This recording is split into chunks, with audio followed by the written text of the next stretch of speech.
परिभाषाएं दी गई है।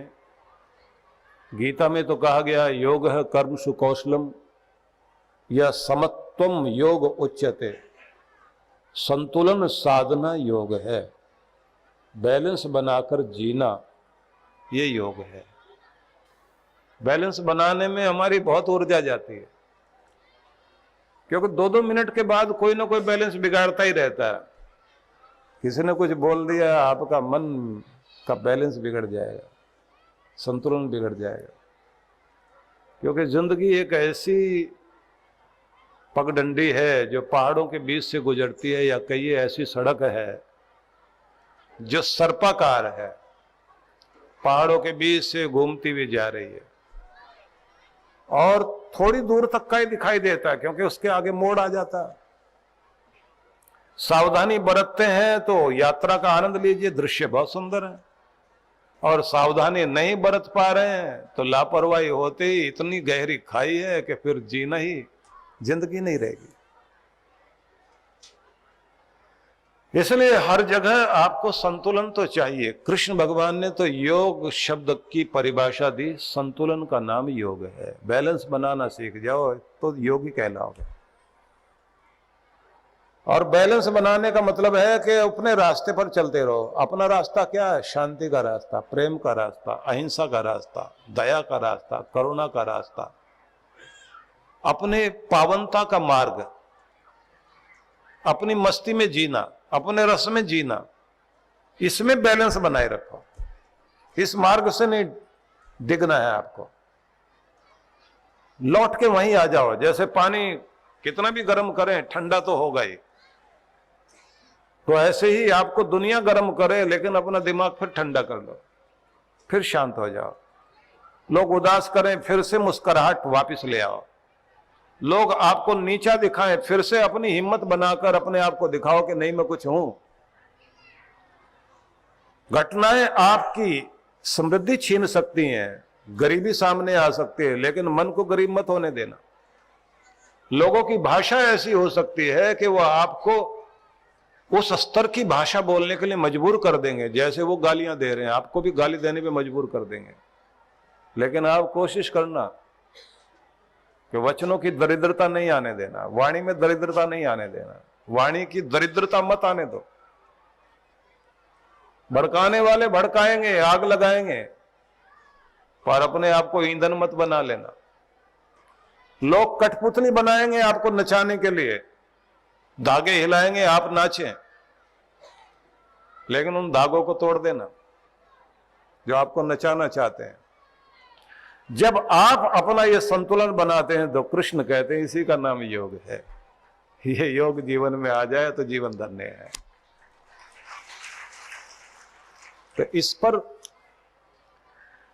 सुनने के बाद पसंद करना, और पसंद करने के बाद इसके सूत्र लिखना, पॉइंट्स लिख लेना, और उसके बाद इस पर प्रयोग करने के लिए जिंदगी की प्रयोगशाला में साइंटिस्ट बनकर आविष्कार करना। नए नए प्रयोग होंगे, जिंदगी एक नया रूप लेगी, नया रंग लेगी, नया ढंग लेगी। नए ढंग से लोगों के सामने खड़े होकर दिखाओगे, लोग समझेंगे देखने में साधारण है लेकिन एक महान आत्मा छिपी है इस शरीर में। कृष्ण भगवान ने एक और परिभाषा दी, योग कर्मसु कौशलम। कर्मों में कौशल का नाम, दक्षता का नाम, विशेषता का नाम, यह भी योग है। इतनी खूबी से अपने कर्म को कीजिए कि वो आपकी पहचान तो बने ही, आपकी कीर्ति भी बन जाए। क्योंकि कोई भी कर्म आपका हस्ताक्षर है। कहीं आप हस्ताक्षर कर देते हैं तो हस्ताक्षर क्या है? वो आपकी पहचान ही नहीं है, अथॉरिटी बन जाता है कि वहां आप हो। किसी कागज पर कुछ रकम लिखी हो, उसके नीचे आपके साइन हो कि मैं इतने रकम जो लिखी है उतनी देने के लिए तैयार हूं। जब तक आपके साइन नहीं थे तब तक उस कागज की कोई वैल्यू नहीं थी। हस्ताक्षर होते ही उसकी कीमत बन गई, क्योंकि वहां आप बैठ गए हो। तो कहते हैं हर कर्म जो भी आप करते हो वो आपका हस्ताक्षर है, वहां आप बैठे दिखाई देने चाहिए कि ये मैंने किया है। और वो कर्म आपका मुकुट बन जाए। ऐसी खूबी से कीजिए। 1000 करने की जरूरत नहीं है, 1000 कर्म की जरूरत नहीं है, भले ही 100 करो, इतनी खूबी के साथ कि वो आपकी पहचान बन जाए। तो इसको भी योग कहते हैं। ये कर्म योग है। इस खूबी को शुरुआत से सीखा जाता है, लेकिन किसी भी जिंदगी के किसी भी मोड़ पर सीखने की कोशिश करनी चाहिए। क्योंकि हो सकता है माँ बाप ने मस्तिष्क की कंडीशनिंग अच्छी नहीं की हो, आपको कायर बना दिया हो, डरपोक बना दिया हो, भगोड़ा बना दिया हो, या दीनहीन वाले स्वभाव वाला बना दिया हो। या कई बार माता पिता की आदत होती है ना, बात बात में माथा पीटने की, अपनी तो किस्मत ही खराब है। बच्चे भी ऐसे करने लग जाते हैं, जिसको अकल नहीं वो बच्चा भी कहता है अपनी तो किस्मत खराब है। सारे घर के ऐसे कर रहे होते, किस्मत खराब है, ये फूट गया ये। मैं ऐसे लोगों को देखता हूं, बड़ा अजीब लगता है, ये क्या कर रहे हो ऐसे ऐसे करके, नहीं ये गड़बड़ है। बच्चे भी सीख लेते हैं, और बड़े होकर जब उनकी परेशानी आती है सामने तो वो ये कहते हैं ये गड़बड़ है। ये कंडीशनिंग ऐसी हो गई, मस्तिष्क में संस्कार वैसे भर दिए गए, तो पूरी जिंदगी वैसे रहेंगे। ये विचित्रता है, उनको सुधार नहीं सकता कोई। पेड़ के ऊपर बैठा हुआ बच्चा आम तोड़ रहा है, माली आया भागता हुआ, ये क्या करता है? चोरी कर रहा है, इतना छोटा बच्चा होकर। चलो तुम्हारे घर में तुम्हारे पिता को बताते हैं, डांट पड़ेगी तो ठीक हो जाओगे, पिटाई लगेगी तो और ठीक हो जाओगे। अभी तुम्हें लेके चलता हूं तुम्हारे घर। बच्चा कहता घर जाने की जरूरत नहीं, दूसरे पेड़ पे वो भी बैठा हुआ है। उसी ने तो कहा कि आधे तू तोड़ आधे मैं तोड़ता हूं। पूरा खानदान ही बिगड़ा हुआ है। फूल में वही तो खुशबू आएगी जो पौधे में है, जो उसकी जड़ों में है। हम अपने बच्चों को भी जो कुछ दे रहे हैं, जाने अनजाने में दे रहे हैं, जो घर के अंदर वातावरण होता है। किसी आदमी को जब आप घर में स्वागत सम्मान करते हैं, बड़े अच्छे से मिलते हैं, बहुत सत्कार वाले भाषा बोलते हैं, जैसे वो चला गया तो कहते हैं चला गया नालायक, इतने देर तक परेशान करके रखा था, बहुत बोलता है। अब बच्चे को एकदम झटका लगता है सुनते हैं कि ये क्या हुआ, अभी तक तो ये लोग बहुत तारीफ कर रहे थे और इतनी देर में बता रहे हैं वो आदमी अच्छा नहीं है। उनको समझ में आ जाता है कि यही व्यवहार है, ऐसे करना होता है, वो भी ऐसे करने लग जाते हैं। जो कुछ आप बच्चों के मस्तिष्क में बो रहे हैं, कल उसकी फसल उगेगी, और जब उसका सामना करोगे तो बहुत दुख होगा। इसलिए छोटी आयु के उन लोगों को जो अभी विवाह के लिए तैयार हो रहे हैं, उन पर बहुत काम होना चाहिए। कुछ देशों में इस पर काम हो रहा है। एक देश जहां का एक बहुत ही पागल व्यक्ति बैठा हुआ, जो रोज कहता परमाणु बम से उड़ा दूंगा, उसी के साथ में एक दूसरा देश और है, नॉर्थ कोरिया के साथ में साउथ कोरिया। साउथ कोरिया में कुछ लोगों ने इस तरह के क्लब बनाए हैं और संस्थाएं काम कर रही हैं, जहां विवाह करने वाले बच्चों को विवाह से पहले कोर्स करना होता है, जिसमें यह सिखाया जाता है कि तुम्हारी गृहस्थी कैसी होनी चाहिए। यहां तक होता है कि लड़के को भी लड़की को भी, और सास जो बनेगी उसका भी कोर्स होता है। ससुर तक को बुला लेते हैं कि कोर्स करो, सर्टिफिकेट लेके जाओ। इंडिया में करना हो तो ननद को भी बुलाना पड़ेगा, क्योंकि बहुत कुछ आग लगाने का काम उसका भी होता है। और हर कोई महिला कहीं ननद है कहीं भाभी है, लेकिन तराजू बदल जाती है। जब ननद वाला रोल करना होता है तो अलग बात है, जब बहू वाला रोल करना होता है तो अलग बात। और माँ की भी हालत अलग है, जब बेटी से व्यवहार करेगी तो अलग, जब बहू से व्यवहार करेगी तो अलग, उसकी भी तराजू दो है। और जब राज चलेगा बहू का तो उसके पास भी तराजू 2 के बजाय 4 ही होंगी। वो भी जानती है कि जब मेरे साथ हुआ तो मैं भी आगे करूं।